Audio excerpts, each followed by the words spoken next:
पाणी पाणी हटून टाक हटून टाक.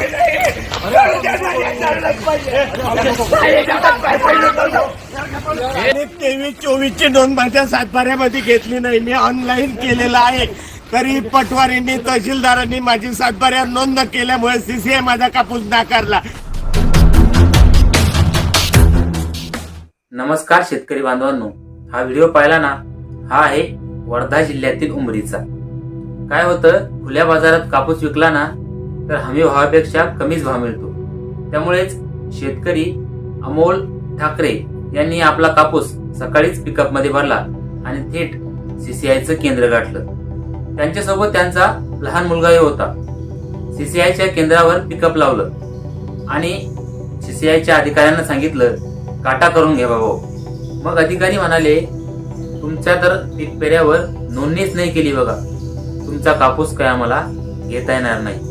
मग शेतकऱ्यानं बऱ्याच विनवण्या केल्या, हातपाय सुद्धा जोडले, पण तोडगा काही निघाला नाही. मंडळ अधिकाऱ्याची भेट सुद्धा घेतली, पण तिथूनही रिकाम्या हातानं परत यावं लागलं. शेवटी निराशाच हाती पडली म्हणा.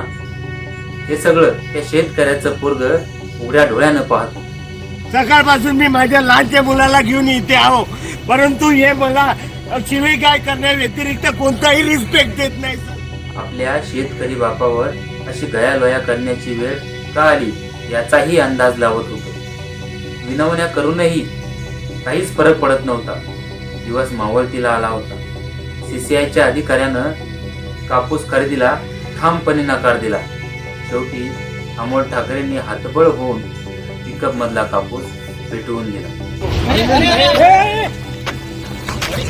पाणी पाणी हटून टाक हटून टाक.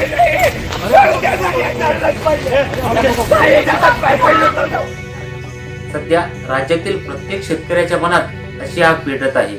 वर्षभर हाडाचं काढत आणि रक्ताचं पाणी होईपर्यंत मेहनत करायची. नुसती मेहनत नाही करायची तर ढोर मेहनत करायची, पण त्या मेहनतीचं फळ मात्र खायचं नाही. हा कुठला न्याय म्हणा? हा व्हिडिओ नीट पहा, निरखून पहा, पुन्हा पुन्हा पहा.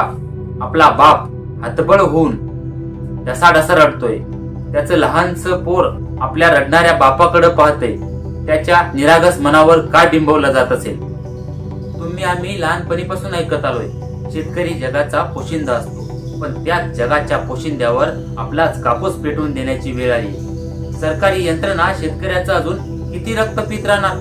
किती दिवस शेतकऱ्यांना नाचवत राहणार? आणि त्याचा हिशोब देणार तरी कोण?